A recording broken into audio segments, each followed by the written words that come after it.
Okay, I guess we can start. So, welcome everyone to the first episode of the Falco Community Call of the new year. Before we start, just a quick reminder. This community call apply to the CNCF code of conduct, so please be kind and respectful each other. Another notice is that this call is recorded and will be uploaded to our YouTube channel. So please turn off your camera. Do you think more people will join us? Sorry? Thomas, tell me. I don't know, Thomas, you said something, but I couldn't understand. If you want to say again, or... Okay, maybe it's not important. So I was just saying that this call is recorded and will be uploaded to our YouTube channel.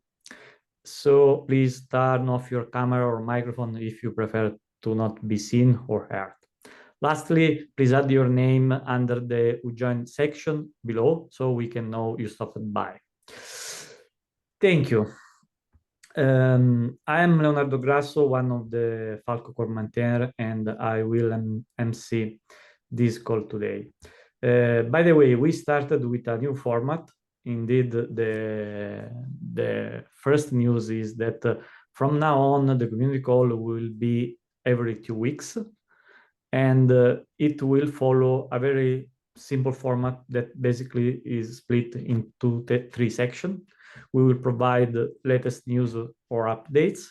We will give a very quick talk, like a lightning talk. This can be done by everyone around the community. So if you intend to give a talk, please reach out us. And finally, we will have the usual agenda or an open discussion. So let's start. Latest news. The first news I already mentioned is the new format of the community call. Let's go. Thomas?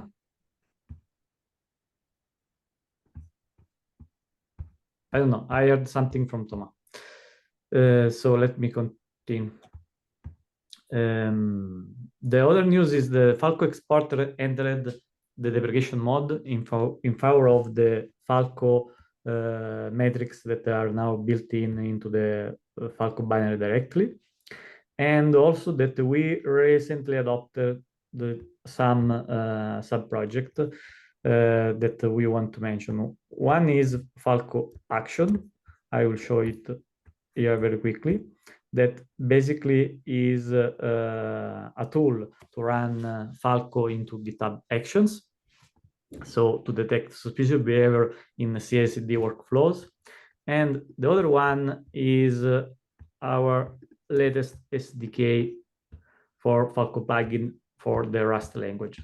So with this SDK, you can write Falco plugin in Rust. I know Thomas is happy.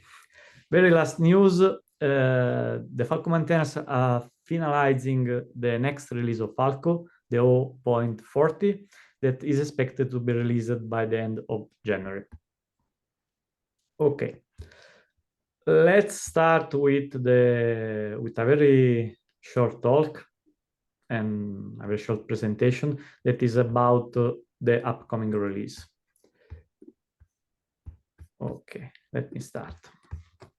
So, as I said, the upcoming release is the 0.40 and will be released by the end of this month. What's new in this release? We introduced some rule syntax improvement. Notably, we introduced the len operator. Basically, is an operator, actually is a transformer that can be applied to list, string, or buffer. And it returns the number of the element the element in the list, or the length of the string, or the number of bytes in the buffer. This is very useful to do things like, for example, count the number of arguments or check the number of elements in a list, or just the length of a string. Another feature that we are delivering with the next Falco release is basically a new way of see the container image.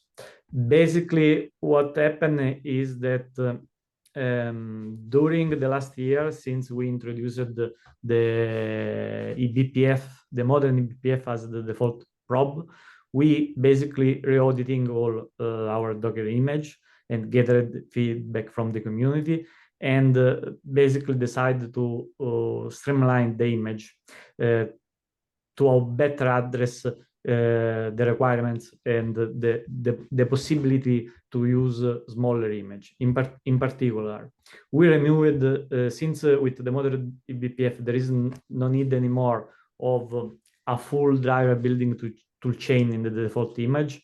We removed it from the default image, namely Falco security/Falco, and we started to use a distroless image as the default image. Of course, user will still have the option to use alternative container image that have the full building tool chain. We also deprecated two images.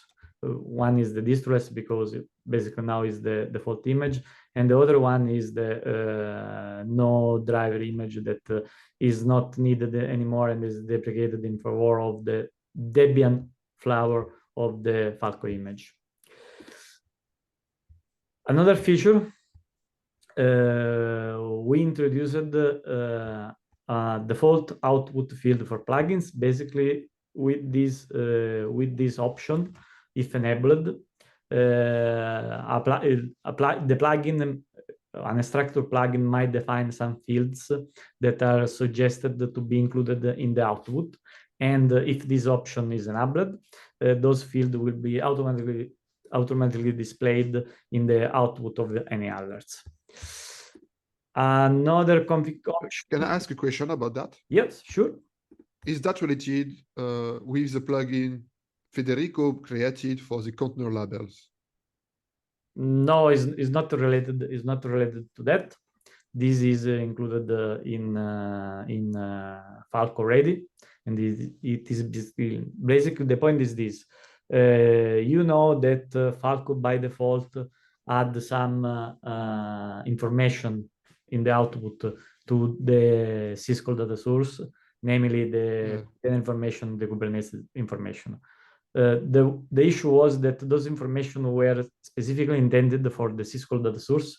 So basically, this is a way to make this concept more general and allow plugins to do the same thing. I know that Federico worked on this. I don't know if Federico wants to add something. So basically, it's to replace the old behavior with the -pc and -pk we had from the command line. In the long term. Yeah, okay. I see the point. And can we choose which fields to happen, or the list is static? It is up to the plugin to decide which of its supposed fields are. Okay, the plugin itself, but not the user of the plugin. So you can, okay. Yeah. So this is static, okay. Yeah. Of course, there is also another option that is not mentioned here that you can append in the output to every field you want. It's another option, okay? Perfect. Thank you for your question, Thomas. And I was saying the other option is for plugins that basically allow to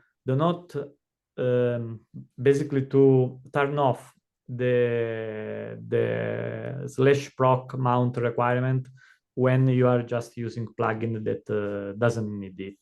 This, of course, will simplify some setup for some use case. One, for example, is if you need to just use the Kubernetes audit-log plugin, with this new feature, you will not need anymore to mount /proc. That basically was not useful. And this was just a sneak peek of the most notable features. Of course. Sorry, I have a question about the last feature, the host info. Go. Yeah. So this is a config for Falco, right? So when it creates, I think the platform. Yep. Okay. But still, we have a little problem with the Helm charts because we being this feature that can be enabled or disabled, let's say at runtime after the Falco has been deployed. Okay. Yep. We still need to support with the mount points in the Helm chart. So it doesn't, at least for this use case, it doesn't solve that problem. Yeah, this is Or we can wire it to the charts. So when this specific option is enabled, then we can mount or not. But still, it will not work if users will change the configuration after that they have done the deployment with the Helm chart or manifest or so on. Yeah. Personally, I would wire it because this is a kind of configuration that you have to do when you decide your setup. And in case you change this option, your setup will be likely different. So I guess for sure you need to recreate the pod and everything when this option change. Of course, this was specifically intended to improve a specific use case. So I don't know, we can discuss what to do in the chart. Still, this is another feature implemented by Federico. So I don't know if Federico has any further thoughts about this. No, I agree with Aldo. This is something like an init config for Falco, basically. I do not expect it to be changed by the user after the Falco has been deployed, basically. But of course, if the user changes it and he can change it. Okay, so I think that the default value is false or true, just to False. Basically, with false, it behaves like a normal Falco. So like it behaved before the last version, right? It should be true, actually, if I remember correctly. That is a default that we had in Falco 0.39.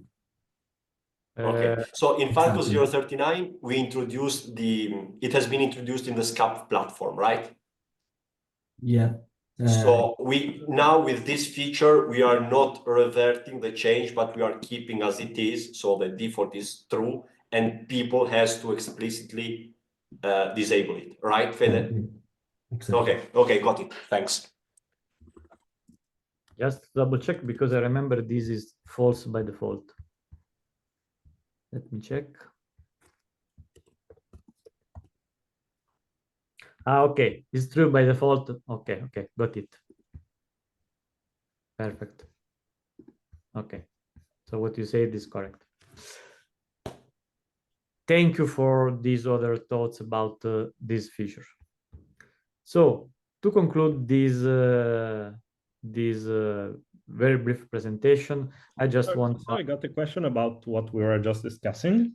Okay. I saw the last thing that you said, that you mentioned. I think it's this is disabled for if you don't generate syscalls from the SCAP event table, right? I misread like the last sentence that you showed on falco.yaml. Can you pull it up again on the last tab? Because I uncomment to disable host info support for source plugins that do not generate raw events from the libscap event tables. How about one that parses them? The point is that if you have a plugins that still need that generates raw event like syscall events, I guess, if I understood correctly, that you still need host info. Yeah, but you probably also need the host info, host path for if you parse the events, because you might be parsing an open, maybe, I don't know, and you want to do something in the plugin to that open, and you need to be able to access the file. That's. I think we should update the comment. And also, I forgot to add I don't know if incubating or experimental possibly. Thanks a lot. So, sorry for the last second comment. Thank you. No problem. Feel free to add any comment or interrupt me at any time. No problem. This is a discussion. So, okay. If this time there are no more thoughts about the feature we discussed, I just want to show this slide that it's just a recap of the pull request we merged, and probably we will merge some more until the end of this month. This is, I would say, this is an awesome job. So thank you to everyone that have contributed to this release. So as I said, this release is expected by the end of the month. So stay tuned and thank you. Let me know if there is any other question on this presentation. Otherwise, I will go to the open discussion and let you talk about everything if you want. I just wanted, sorry, go on, Aldo, go on. Okay, no. Sorry. I just wanted to add that I've updated the entry for the Falco matrix, the Falco exported deprecation. I just added the link to the dashboards that shows the Falco matrix in our test infra. So maybe people could have a look to it before migrating or seeing that. Okay. You can find it in the in the HackMD. Okay. It's I can see. okay there. Falco dashboard and test infra. I actually think that the test infra readme could add some Down. Okay, line 29. Okay. Yeah, thank you. I believe it worth to show this to everyone because it's really, really awesome.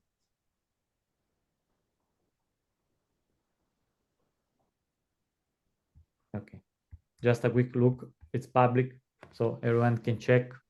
Feel free to give us feedback about this. And by the way, thank you, Aldo, for and everyone. Oh, you're welcome. Contributed to this. Well, the job has been done by Thomas. I just put it on test infra, so kudos goes to Thomas. Teamwork. I believe this topic worth a lightning talk in one of our next community call. So if Thomas or Aldo want to talk about this. I have work in progress updates for the dashboard for Falco, Scikit, and Talon, just to have a better consistency over the different tools. So I don't know if there are any other topic or we can just wrap up. Yeah, just a quick one. This year, as DevRel, we discussed with Leo, and we would like to work a little bit more on the website to improve the knowledge base for the community. And right now we have a short FAQ on the website. This FAQ is basically part of the main website. It means not blog, not docs. So the questions are not indexed by the search engine. So I would like to move the FAQ into another section of the website, work on it for the next month to add more items, more entries, and make it searchable. And I just want to have your feedback about this idea as maintainers, committee members. Do you think it's relevant or not? I believe this would be really, really great.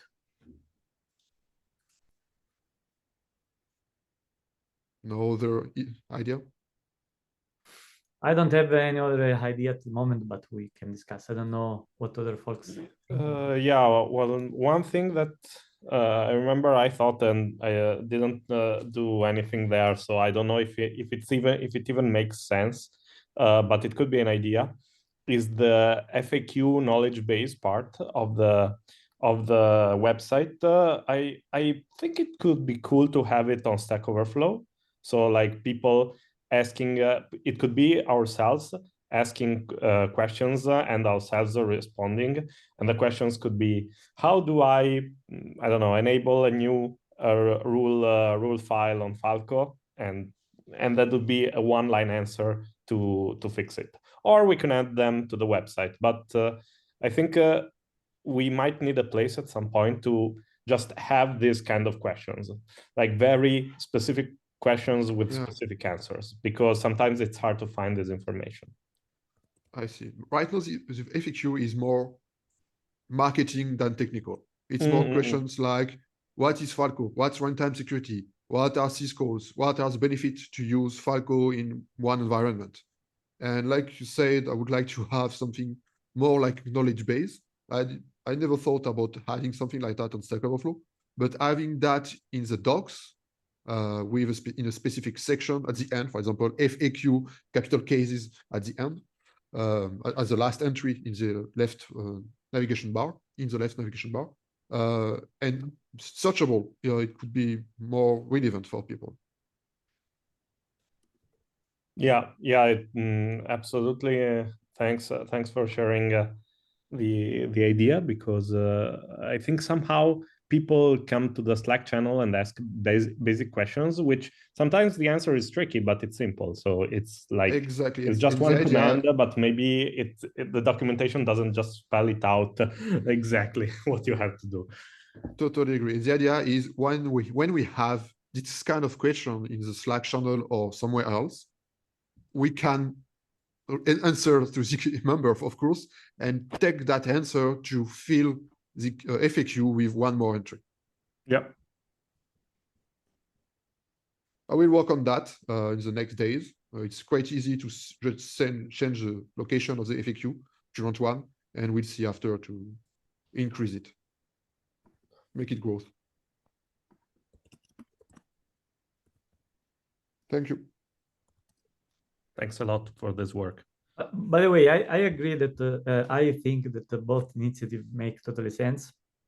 Regarding the FAQ one, this aligns to the one initiative that is already in progress that I'm working on. Basically, is restructuring the website navigation, but also its content. And in my opinion, adding a top-level section with the FAQ can work, totally can work. And maybe in that section we also can add some sort of linking to a more comprehensive knowledge base for specific question, like Falco, like Luca mentioned. I don't know. I believe that we need to work more on this proposal and create a plan. But I totally agree with both of you, and thank you for bringing this up.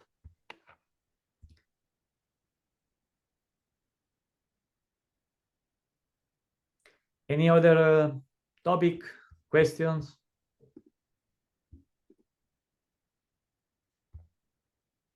Anyone want to present themselves? I know, I see there is probably a new member, Sanil, if I read it correctly. I don't know.